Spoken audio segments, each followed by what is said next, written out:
Welcome back again. This is Module 4 of Introduction to Project Management Principles and Practices, University of California, Irvine. And again, I'm Rob Stone.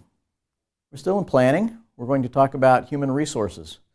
We've put our project together now. We've defined what the project is. We've figured out how we're going to do this project. Now we figure out who is going to do this. We have to put all the people on this project. There are two general categories of responsibilities you have as a project manager when you're working with human resource issues. One, you have to figure out what your human resource needs are. Who needs to be on the project? Who do you need to have on your project team?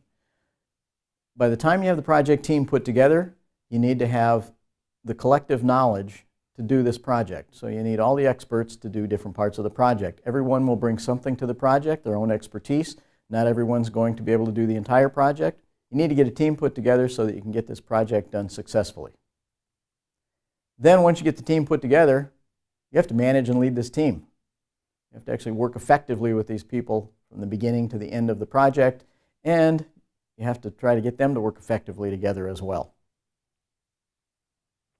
There are two terms that we're going to be talking about. One of them is work, and one of them is duration. You'll see work written as work, you'll see it written as effort, you'll see it written as work effort, just depending on which text you're looking at. MS Project will talk about work, PMI will talk about effort, and a number of texts that you look at will talk about work effort. All three are exactly the same thing, all the same concept. Work, it's the number of labor units required to get something done. How much work has to go in to get this done? Then we're going to look at duration. Duration is one way to figure out how long it's going to take to do this work. There are two different ways to look at how long it'll take to do the work. One is duration and one is elapsed time. First, we're going to look at duration. How long are we going to take to do this work? Let's look at an example of work and duration and how they relate to each other. Work can be equal to duration. Example 1 here, option 1. Option 2, we can have duration be more than work. Or in example 3, option 3 here, we can have work be more than duration. What does that actually mean? It means that Ted has a task to do. It's almost 8 o'clock on Monday morning. We're waiting for some information from our customer so that Ted can get to work on a task that's important on this project and needs to be done. We have to have this information before Ted can start on the task. It's almost 8 o'clock Monday morning. The phone rings. Ted's walking in the door. You answer your phone and say, hello? Oh, yes, great. Wonderful. I'll let him know and we'll get started on that right away. Catch Ted when Ted comes walking in the door and say, Ted, the customer just called. They've just emailed the information to you. You can start working on that task that we're waiting for the information for. Can you get started on that right away? Because they're going to be in here at noon on Wednesday and they need this thing done by then. We have to have it done by noon Wednesday. That gives Ted 8 hours on Monday to do this, 8 hours on Tuesday to work on this, and 4 hours on Wednesday. There's our 20 hours. 8 hours Monday, 8 hours Tuesday. We've got 16 hours worth of the work done. We do the other 4 hours on Wednesday morning. So 20 hours duration available, and we have 20 hours of work to get done. They're equal. Duration is the time that we have set aside to actually accomplish work. Now, Ted starts back down the hall and the phone rings again. Pick it up and you say, hello, yes, what? Oh, yeah, I'll let him know. Not a problem, thank you. Ted, hold on a second. The customer just called. They're not going to be here until 5 o'clock on Friday. You don't need to have this thing done till 5 o'clock Friday.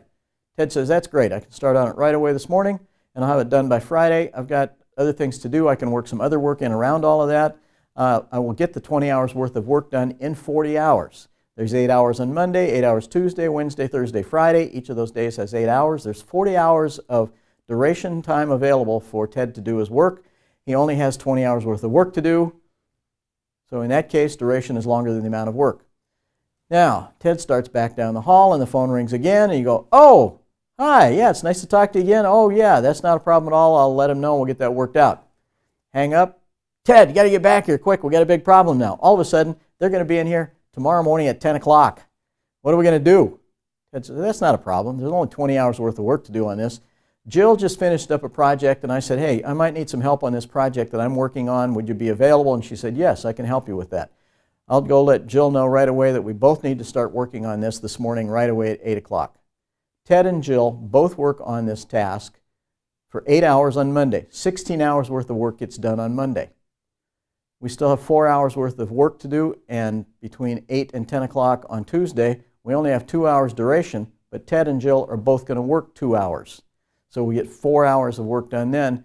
Between now, 8 o'clock on Monday morning, and 10 o'clock on Tuesday morning, we get the 20 hours worth of work done. In that case, the amount of work is longer than the duration available. These are the 3 ways that work and duration relate to each other, and this is how you start to figure out the duration on your project tasks. If you want a task to go faster, usually we can put some more people on there and it will go faster. It might not always go as fast as we want. Sometimes putting more people on there slows things down a little bit because people just get in each other's way a little, but putting more people on a task typically will get it done faster. So when we're looking at the duration of our projects, first what we need to do is figure out how much work has to be done on a specific task, and then we figure out, well, how many people are we going to put on that to get a certain duration. The other thing is elapsed time. Elapsed time is that calendar and the clock. That clock, this thing, wing, that just goes around. That second hand just swings around there all the time. It never stops. The calendar, you tear a page off of that calendar and throw it away every day. It doesn't stop. So that's real life time out there. What we've said is, instead of a week being 7 days, oh no, it's 5 days. Instead of a day being 24 hours, no, it's 8 hours.